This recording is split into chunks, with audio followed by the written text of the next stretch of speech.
क्या हुआ? जब अयोध्या में प्रकट हुआ साक्षात पुष्पक विमान, राम मंदिर में काम कर रहे मजदूरों ने जब यह नज़ारा देखा तो सभी के पैरों तले जमीन खिसक गई। 22 जनवरी, प्राण प्रतिष्ठा से पूर्व अयोध्या में इतने बड़े चमत्कार का होना सभी को आश्चर्य में डाल रहा है। कुछ लोगों ने इसके साक्षात दर्शन किए हैं, जिन्होंने अपनी आंखों देखी जो बताएं, उसे सुनकर आपकी भी रोंगटे खड़े हो जाएंगे। आगे बढ़ने से पहले अगर आप एक सच्चे सनातनी हैं, प्रभु श्री राम को अपना आराध्य मानते हैं, तो इस वीडियो को लाइक करके कमेंट बॉक्स में जय श्री राम जरूर लिखें। दोस्तों, 22 जनवरी 2024 को रामलला अयोध्या के नए भव्य मंदिर में विराजमान होंगे। इस शुभ कार्यक्रम के लिए पूरे देश में निमंत्रण बांटा जा रहा है। शहर से लेकर गांव तक घर घर अक्षत वितरण में बच्चों से लेकर बड़े तक सहयोग कर रहे हैं। यहां तक कि महिलाएं भी घर घर जाकर अक्षत और श्री राम की अयोध्या की फोटो वितरण कर रही हैं। अयोध्या में राम मंदिर में भगवान रामलल्ला की प्राण प्रतिष्ठा कार्यक्रम की तैयारियां तेजी से की जा रही हैं। इस कार्यक्रम को बेहद भव्य बनाने के लिए कोई कसर नहीं छोड़ी जा रही है। इस बीच राम मंदिर निर्माण का कार्य भी तेजी से किया जा रहा है। मंदिर निर्माण में जो लक्ष्य लिया गया था, उसमें लगभग 80% कार्य हो चुका है। 70 खंभों पर मूर्तिकारी का काम चल रहा है। पिछले दिनों त्योहार की वजह से ये धीमा पड़ गया था, लेकिन अब वो भी तेज गति से पूरा हो जाएगा। निर्माण कार्य जल्द से जल्द पूरा करने के लिए सभी मजदूर रात दिन मेहनत कर रहे हैं। लेकिन 10 जनवरी की रात कुछ ऐसा चमत्कार हुआ जिसे देखकर सभी मजदूरों के होश उड़ गए। जब रात्रि के समय सब मजदूर अपना काम निपटाकर तंबू में सो रहे थे, उसी समय अचानक से उन्हें वहां कुछ हलचल महसूस हुई। सुरेश नाम के एक मजदूर ने जब तंबू से बाहर झांक कर देखा तो उसे राम मंदिर के परिसर कुछ अजीब सी पीली चमकती हुई चीज दिखाई दी। उसने अपने साथियों को जगाना चाहा, लेकिन कोई भी उसके साथ नहीं आया। जब हिम्मत करके सुरेश जब राम मंदिर परिसर में पहुंचा तो वहां का नजारा बहुत चौंकाने वाला था, क्योंकि वहां पर उसे एक बहुत ही दिव्य चमत्कारिक विमान दिखाई दिया, जिसका आकार मोर के समान था, जो दिखने में काफी सुंदर और तेज से परिपूर्ण था, जो कि राम मंदिर परिसर में पिछले क्षेत्र में उतर रहा था। लेकिन उस विमान को नियंत्रित कौन कर रहा था, ये समझ नहीं आ रहा था, क्योंकि उस विमान में इतना तेज था कि सामान्य आंखों से नहीं देखा जा सकता था।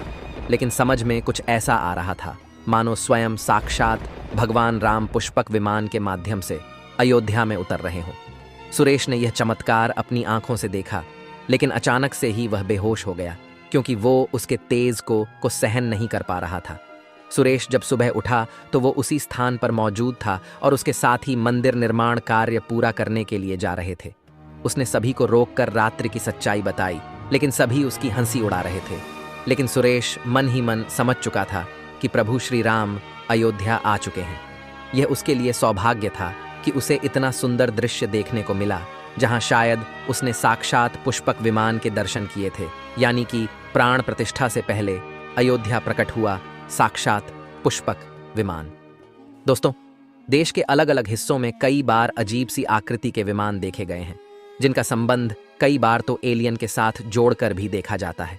यानी कि अयोध्या में उस रात्रि को मोर की आकृति का विमान देखना वास्तव में प्रभु श्री राम का ही कोई संदेश हो सकता है। लेकिन क्या यह विमान सचमुच में पुष्पक विमान है? इसकी आखिर क्या गारंटी है? इसे समझने के लिए हमें पुष्पक विमान के रहस्य को अच्छे से जानना पड़ेगा। आगे हमारे YouTube चैनल महादेव मिरेकल पर आपको पुष्पक विमान का रहस्य बताएंगे, जिसे समझकर आपको यकीन होगा कि अयोध्या में पुष्पक विमान का प्रकट होना कलयुग का सबसे बड़ा चमत्कार है। रामायण पुष्पक विमान का जिक्र है, जो पहले कुबेर के पास था।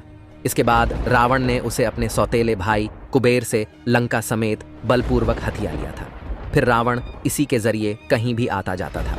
रावण को हराने के बाद ये विमान श्री राम के पास आ गया। वो जीत हासिल करने के बाद इसी विमान के कहीं जगह होते हुए अयोध्या पहुंचे थे।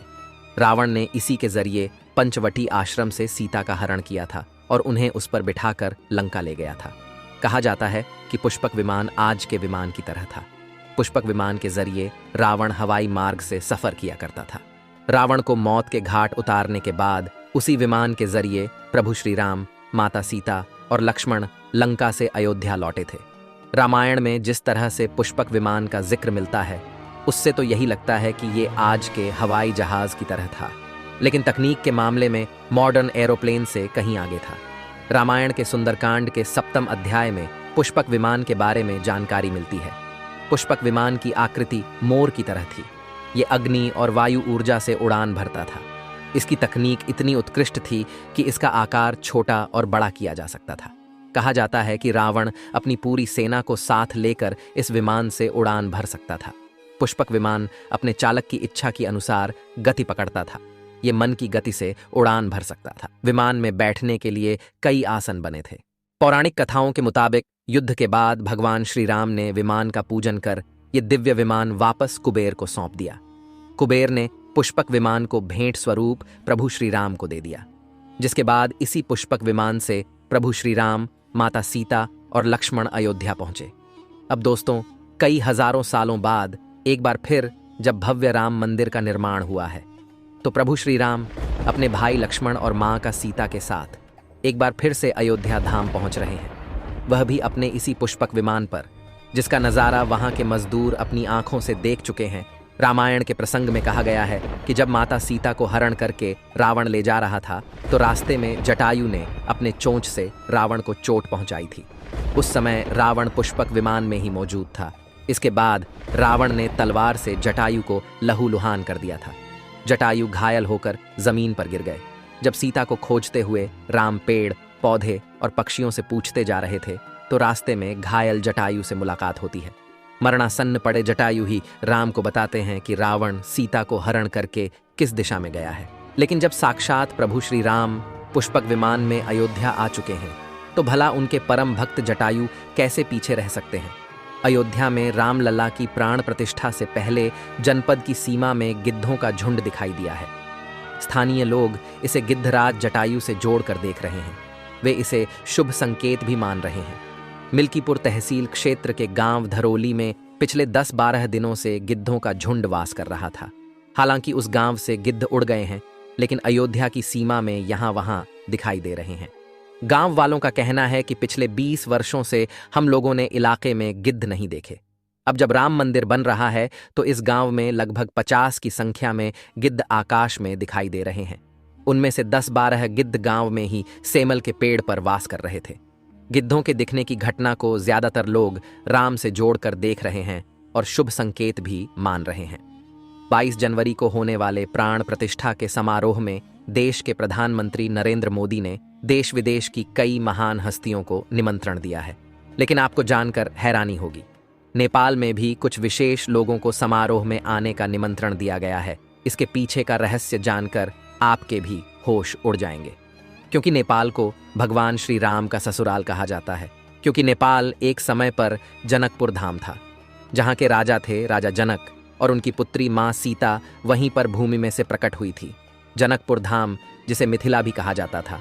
मिथिला संस्कृति में यह मान्यता है कि जब बेटी का गृह प्रवेश होता है, तो उसके मायके से तोहफा और अन्य सामग्री भिजवाई जाती है। इसी परंपरा के मुताबिक जब प्रभु राम का मंदिर में गृह प्रवेश होगा, तो सीता जी की ओर नेपाल से अयोध्या उपहार आ रहे हैं, जिसे भार यात्रा का नाम दिया गया है। राम मंदिर की प्राण प्रतिष्ठा के लिए भगवान राम के ससुराल नेपाल के जनकपुर से कपड़े, फल और मेवा के साथ साथ उपहारों से सजे 1100 थाल आने वाले हैं। इसमें आभूषण, बर्तन, कपड़े और मिठाइयों के अलावा भार भी आएगा, जिसमें 51 प्रकार की मिठाइयाँ, दही, मक्खन और चांदी के बर्तन शामिल होंगे। 22 जनवरी को प्राण प्रतिष्ठा समारोह होने वाला है। इसके लिए श्री राम जन्मभूमि तीर्थ क्षेत्र ट्रस्ट की तरफ से भगवान राम की ससुराल नेपाल के कई गणमान्य लोगों को निमंत्रण पत्र भेजे गए हैं। दोस्तों, आज हम राम मंदिर को बनते हुए देख रहे हैं। यह हमारा सौभाग्य है। लेकिन इस भव्य राम मंदिर के बनने में कई हजारों कारसेवकों और राम भक्तों का बलिदान छुपा है। उस समय आक्रमणकारियों ने काशी, मथुरा के साथ ही अयोध्या में भी लूटपाट की और पुजारियों की हत्या कर मूर्तियां तोड़ने का क्रम जारी रखा। लेकिन 14वीं सदी तक वे अयोध्या में राम मंदिर को तोड़ने में सफल नहीं हो पाए, क्योंकि हर बार राम मंदिर और अयोध्या की रक्षा करने के लिए आसपास के राजा मदद भेज देते थे। हजारों साधुओं ने भी मंदिर की रक्षा के लिए अपने प्राणों की आहुति दे दी। विभिन्न आक्रमणों को झेलते हुए श्री राम की जन्मभूमि पर बना भव्य मंदिर 14वीं शताब्दी तक बचा रहा। कहते हैं कि सिकंदर लोदी के शासनकाल के दौरान यहाँ भव्य मंदिर मौजूद था। 14वीं शताब्दी में हिंदुस्तान पर मुगलों का अधिकार हो गया और उसके बाद ही राम जन्मभूमि एवं अयोध्या को नष्ट करने के लिए कई अभियान चलाए गए। 1527-28 में इस भव्य मंदिर को तोड़ दिया गया और उसकी जगह बाबरी ढांचा खड़ा किया गया। कहते हैं कि मुगल साम्राज्य के संस्थापक बाबर के एक सेनापति ने बिहार अभियान के समय अयोध्या में श्री राम के जन्म स्थान पर स्थित प्राचीन और भव्य मंदिर को तोड़कर एक मस्जिद बनवाई थी। 19 जनवरी 1885 को हिंदू महंत रघुबीर दास ने पहली बार इस मामले को फैजाबाद के न्यायाधीश पम हरिकिशन के सामने रखा था। इस मामले में कहा गया था कि मस्जिद की जगह पर मंदिर बनवाना चाहिए क्योंकि वह स्थान प्रभु श्री राम का जन्म स्थान है। वर्ष 1947 में भारत सरकार ने मुसलमानों को विवादित स्थल से दूर रहने के आदेश दिए और मस्जिद के मुख्य द्वार पर ताला लगा दिया गया, जबकि हिंदू श्रद्धालुओं को एक अलग जगह से प्रवेश दिया जाता रहा। लेकिन सन 1979 में एक ऐसा चमत्कार हुआ जिसे देखकर मुसलमानों की भी आंखें खुल गईं। यह रामलल्ला का बहुत बड़ा चमत्कार था कि मस्जिद के अंदर से अचानक ही रामलल्ला की मूर्ति प्रकट हो गई। कुछ कट्टरपंथियों का कहना था कि कुछ हिंदू दलों ने रात्रि के समय चुपके से यहाँ पर मूर्तियां रखी है। 1939 में भगवान राम की मूर्तियां मस्जिद में पाई गईं। मुसलमानों ने इस पर विरोध व्यक्त किया और दोनों पक्षों ने अदालत में मुकदमा दायर कर दिया। सरकार ने इस स्थल को विवादित घोषित करके ताला लगा दिया। 30 अक्टूबर 1990 को हजारों राम भक्तों ने मुख्यमंत्री मुलायम सिंह यादव द्वारा खड़ी की गईं अनेक बाधाओं को पार कर अयोध्या में प्रवेश किया और विवादित ढांचे के ऊपर भगवा ध्वज फहरा दिया। लेकिन 2 नवंबर 1990 को मुलायम सिंह यादव ने कार सेवकों पर गोली चलाने का आदेश दिया, जिसमें सैकड़ों राम भक्तों ने अपने जीवन की आहुतियां दी। सरयू तट राम भक्तों की लाशों से भर गया था। इस नृशंस हत्याकांड के बाद अप्रैल 1991 को उत्तर प्रदेश के तत्कालीन मुख्यमंत्री मुलायम सिंह यादव को इस्तीफा देना पड़ा। उस समय कोठारी बंधुओं के बलिदान की चर्चा खूब रही। दिसंबर 1992 को जब विवादित ढांचा गिराया गया, उस समय राज्य में कल्याण सिंह की सरकार थी। उस दिन सुबह करीब 10:30 बजे हजारों लाखों की संख्या में कार सेवक पहुंचने लगे। दोपहर में 12 बजे के करीब कार सेवकों का एक बड़ा जत्था मस्जिद की दीवार पर चढ़ने लगता है। लाखों की भीड़दाश को संभालना सभी के लिए मुश्किल हो गया। दोपहर के 3:40 पर पहला गुंबद भीड़ ने तोड़ दिया और फिर 5 बजने में जब 5 मिनट का वक्त बाकी था, तब तक पूरे का पूरा विवादित ढांचा जमींदोज हो चुका था। भीड़ ने उसी जगह पूजा अर्चना की और रामशिला की स्थापना कर दी। मुख्यमंत्री कल्याण सिंह का साफ आदेश था कि कार सेवकों पर गोली नहीं चलेगी। इस महान कल्याण सिंह जी को हम शाश्वत प्रणाम करते हैं। दोस्तों, राम मंदिर को बनता हुआ देखना सौभाग्य है, लेकिन जब भी हम इसके पीछे हजारों हिंदुओं का बलिदान देखते हैं तो हमारी आंखें नम हो जाती हैं। इस पूरी वीडियो को देखने के बाद आक्रमणकारियों के लिए आपकी क्या विचार है, इसे कमेंट बॉक्स में ज़रूर बताइएगा। हमारे महान शहीदों के लिए आपकी श्रद्धांजलि नीचे कमेंट बॉक्स में ज़रूर दीजिएगा। कोई भी बात अच्छी लगी हो तो लाइक ज़रूर करें और हमेशा ऐसे सत्य चमत्कारी घटनाएं देखने के लिए हमारे चैनल को सब्सक्राइब करके आप बेल आइकन को प्रेस कर लें।